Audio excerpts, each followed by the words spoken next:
All right, Bodacious, where did your Crip influence come from? My Crip influence came from basically where because at one time where you had a dominant side of Piru over here, I almost was Piru. Matter of fact, that was funny. Yeah. I'm gonna tell you why. Because at that time, you basically had one Crip in the house and one blood. Yeah. Right. Before it all hit the fan, because making that decision, I remember it like it was yesterday. The whole gang thing was new. And you knew the way the thing went. You had to make a choice one way or the other. Me, I was always going to be a Crip. And because I'm running with Charlie Newsom and them, my brother and them, they still affiliated with dudes who kind of like go both ways. They haven't made their decision yet. I think the defining factor with Bubs, I could be wrong, is when I told you, Bubs, the Crips are coming up here today. Not just that. That was one of them. That kind of like put the icing on the cake. But when my brother got shot on Pan Am, my brother Dean and Clemmy and Ben Cotty got shot. And I found out who shot it, and it was some Pirus. That was it right there. I knew where I was going to go. And then my brother Tick was like, the Crips are coming up here today. You know what I'm saying? So, and then, like I said, the Crips are coming up here today. So I was like, we stand in front of Candy Store. I'm in like the, 8th grade? Yeah. You know what I'm saying? Even a little earlier than that, maybe. Yeah, maybe 7th grade. Yeah, it's like 7th. So it's like 73. When I look through the gate, it's like at least 400-500 Crips coming through the gate. You know what I'm saying? And I remember Ed Gwynn and them jumping in the car, and Roddy Gwynn, because they was all Pan Am Power. Yeah, exactly. And they jumping in the car and getting on, and I was like, okay. You know what I'm saying? Well, I made my decision kind of based on that. You know, because I was like, my brother never banged. Dean never banged or nothing. Got shot anyway. And got shot anyway. So I was like, if you part of that, because I'm going to get the dude that shot him. I went hunting, just like you go duck hunting. You know what I'm saying? When he was practicing karate, what was I practicing? Guns and ammo. Exactly. Had the subscription coming to the house. Exactly. So I'm a shooter. It's just simple as that. You know, that's what my expertise is. You know, and I don't miss. That's pretty much on that. Anything further on that issue? No, that's it. So how did you guys start going to other neighborhoods and other neighborhoods coming? Well, see, the thing was, it was just everybody remember when Compton Crip came out, it was just OCC. Right. You would see OCC written on the wall. It was no sets. So we all hung together anyway. You know what I'm saying? When we would go over to this time it was South Side because the splitter came. When we went over there, you was embraced with love. You know what I'm saying? Everybody shot dice. You know, you talked to all their girls and like that. So it wasn't no separation. So when In Hood started, we were already clicked up. We just came out with names like in the late 70s and 80s just because of territory where you was at. So we said neighborhood because we had a neighborhood community that was going to the parks and having donations and having picnics. There wasn't no gang ties to that. So I added Crip on it, NHC, me, Chubb, Lamb, Killer Wayne. This was before you too. Yeah, Pee-wee. Pee-wee, Earl Walker. Yeah, Pee-wee from Santana. Right. It's almost like me and Pee-wee switched places. Right, because Pee-wee from Santana. It's just like Donald McCaney. Donald McCaney became Santana. Right. And he was from Pan Am's family with me because it was Dolomite and Sir Bubs at Roosevelt. Right. You know what I'm saying? But that like I said, when we got to interacting, it would be parties everywhere. You could ride a bike from my hood through the Tanner, anywhere, Spooktown, Grandy's, Nutty Block, anywhere through that, and you had no problems. You know what I'm saying? Because it was a C car. It was OCC. That's all it was. So that's kind of like how we interacted. And like I said, when the dope game came out, it kind of even a little before that. Yeah. It started, what's it, about 79, 70, 80? The split with the South and the Boulevard when Baby Too Cool got killed in the field. Right. Yeah, even a little before that split it up. Right. So, and that's when I guess kind of the set tripping was introduced to Compton. Because we didn't set trip at all. When was the set tripping introduced? What was that? Set tripping was introduced after, I can pinpoint it pretty much to after Baby Too Cool from the Boulevard got killed. Right. He got killed by the South Side. Now remember, at that particular time, like I told you before, Boulevard and neighborhood, same thing. So we aligned together, Baby Too Cool get killed. That is the beginning of the rift. Right. That's the beginning of the set tripping with that side of town. After that, it's just like Bub was saying about a cold. It metamorphosized to where anybody could just say something. And now they don't like that particular hood. So that's pretty much how set tripping started. Really running your mouth, putting on the wall, F this set, F that set. That's pretty much how that started. Right. 1, 2, bringing to the folks. Snoop Doggy Dogg and Dr. Dre is at the door. Yeah, but it started a long time ago when somebody from here got lit up out there a long time ago.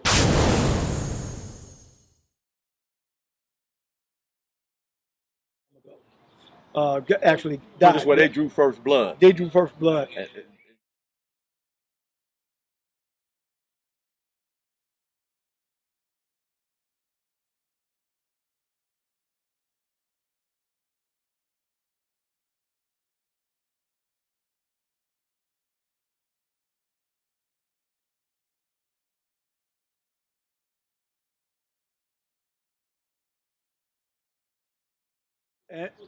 Compton and Long Beach together. Now you know you in trouble. Yeah. Right. Yes, it was well, different. that let you know that who was authentic and who wasn't. Yeah, that was a music deal. It was you know what I'm saying? That's that studio gangster. It was a big divide that through I can't speak from what happened from 20 years to now because that's about how far it was when I backed out, when I even left California. But that rift had been going for a while. Yeah, since for a while. And not only that, it was pretty much, especially when you get to certain parts, almost on-site thing behind something that it went down. It was a Compton, Long Beach thing.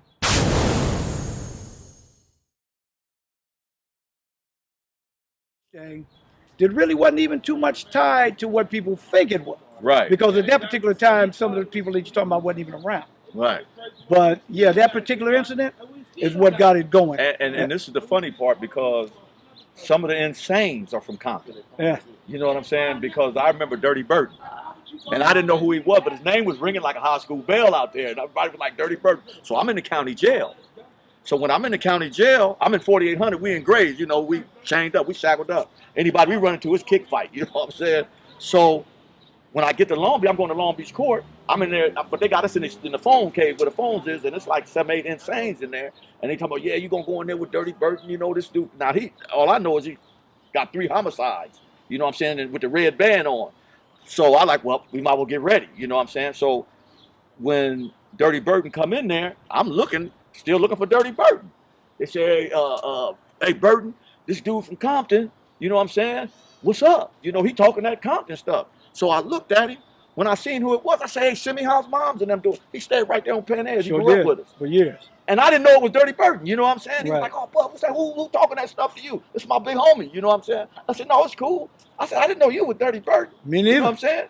Not at all, you know what I'm saying? So it just go to show, mostly a lot of that in Long Beach, especially the Insanes, some of them, you got like Crackhead Boone and them, all them.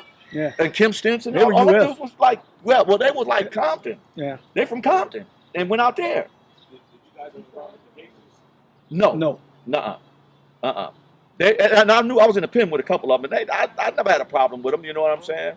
Because it was like, yeah, well, the pen is a whole different politics. You know, that's a whole different thing. But at the same time, they was just a family. Just like we were saying how the Praters was. Right. They was the Gaithers. You mess with one, you got to mess with the whole family. You know what I'm saying? That's just how it was. And they wasn't soft. You know what I'm saying? So you run into that. You run into that. And a lot of people like, where your influence come. Like the McQuillers. Yeah? Y'all was a Compton version of the Gaither. Yeah, No, well, it was like with Prater, we stood our own ground. You know what I'm saying? But I mean, I don't know. I can't compare because I don't know what You they don't know actually. their history. Yeah, I don't know their history basically. Right. I just know it was a family out A lot there. of newspaper articles. Yeah, right. They, according to early newspaper, you go back then, they used to put your address. Yeah. all Yeah, the whole thing. Yeah. Long Beach and Southside, residents of Southside, they was doing that. Yeah. Real Right. 72, I Right. got sent you water. But really, it was the front. 72. It was the front. Yeah, but Yeah. the addresses in the papers. For the Right. Right. I know the incident you had mentioned. Right. Last time, yeah. But in that, I guess, you know, like I said, I can't speak on them. I don't know too much of their history. Okay. You mentioned something about the gold rags and the brown rags. Right. Tell me about that. When I was at Dominguez, you had about four particular sets of Bloods. The Compton Bounty Hunters, which were further back from Rosecrans, going back toward the Lynwood area. That was more hunters. Compton Bounty Hunters that wore brown rags. Up in front of that was Boxing them and the brother Butchie, who wore gold rag. They were Compton Bishops. The rest, Fruittown and Luders Park. That's how it was. I would say 75 through like 78, somewhere around there. They kind of morphed out. Most of them turned into mobs and what's the name? Lime Like Bishop. Hood. What did Bishop turn to? Lime Hood? No, the Bishop turned into the Lime Hood, Ducky Hood. Right. You know, it But was like, Ducky was Crips though. But Bishop Right. went to the Blood side. yeah, they went to Lime Hood. Okay. They started Lime Hood. There you go. Right. It was all kind of splits. You know what I'm saying? And now, who was the other one? The Bounty Hunters. That was the Compton Bounty Hunters. They were on the real north side of Compton. Going On Atlantic. past yeah. Compton Pa- Lynwood. yeah, Yeah, Compton Compton Lynwood. Lynwood, right. Yeah. Was they linked to the ones in Watts? I don't know. Were they? I knew that but I knew their rags were different. And what color was they? Brown. Brown Compton rag. ones were brown. And the Bishops was gold. Were rag? gold. Go, yeah, I remember that. That's cool. Come on, Mel. In the laboratory with two of my comrades from earlier years in Dominguez High. We attended school there together, and we met up, and we was comrades, we was friends, and we was loved ones. We developed relationships based on the environment that we were subjected to, and that environment forged us, and it made us who we are today. You know what I mean? Because if you look back and you think about, you were speaking on the Compton Lynwood Bishops or Bounty Hunters, and then you were speaking on the Compton Bishops, right? Right. On the Bishop side, I can remember Swan, Bitter Dog, Blue Boy, Butchie, Johnny Ziegler, and others. On the Bounty Hunter side, I remember Harvey Brown, Skull, and Pee Wee, a couple of, and others. You know what I mean? These are guys that I remembered. And then you can't leave out Washington Street. Where were they at in the grand scheme of That's things? Shamrock in that. Shamrock, right. Time Bomb. and Killer and Mike and Time Bomb. Bomb. You know, what was Bojangles' brother's name? Arthur Montgomery. Remember, stayed on Thorson? Yeah. They always Washington Street, Piru. Washington Street? Yeah, they I was forgot right about behind Thrifty's. So Go these, on. these Yeah, right behind are splinter neighborhoods from, because at one time it all was Luders Park. There was no such thing as Limehood. There Yeah, was no nothing. such. Right. There was only Luders Park, Compton Bishops, and then there was Compton Lynwood Bounty Hunters. Those were the three. And then also you had the Fruit Towns, of course, that was to the west, in the west side, Piru and the Cedar Blocks, and all those other individuals that was on that side of town. And then if you went further over, you ran into the West Parks, and then other groups that were splinters from the west side Piru. Right, from Piru Street. And not to mention Campanella Park. Right. Yeah, so but they original set. What a lot of people don't understand, Compton, the only original between the Bloods and Crips, original set in Compton was the Pirus. Crips came from L.A. What about Swamp? The Swamp. What was the Swamp? the Swamps was Crip.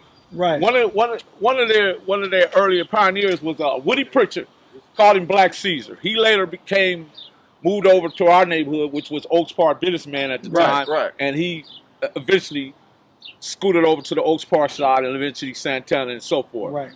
Right, because like I said, when the Crips came from L.A., the Pirus was spreading. They was campaigning. You know what I'm saying? Especially over on this side, you know? Yeah, as a matter of fact, that's how they got a hold to it first. Yeah, because they was here. I think, that's how they if got- I'm not mistaken, Pirus came out. It had to be like 69, 70. Something like that. 'cause Well, I Well, remember- Pyrus is the only original game from Compton. Right, Yeah. that's what I was saying. So right. everything else came from LA. In like so, 72, so you 71, can't take 72, nothing right. from them. Yeah. They They still started here, ain't on Piru Street. They still here, ain't they? Yeah. Yeah, they You know what spread I'm it saying? too. Yeah. Because they had a lot of this side of town. Right. That I remember for sure. Right. And it's funny because you had Crips and Bloods that were brothers in the same house. Yeah. But like I said, Yeah. it's crazy. You know what I'm saying? And, But you know what's even stranger to me? right. 7th grade, Whaley Junior High, I think it was 70, 71, right? Mm-hmm. Stanley Pitts, Ricky Pitts, Right. Ricky Mooney, Zach, Right. all these guys I was friends with. Right. Yeah.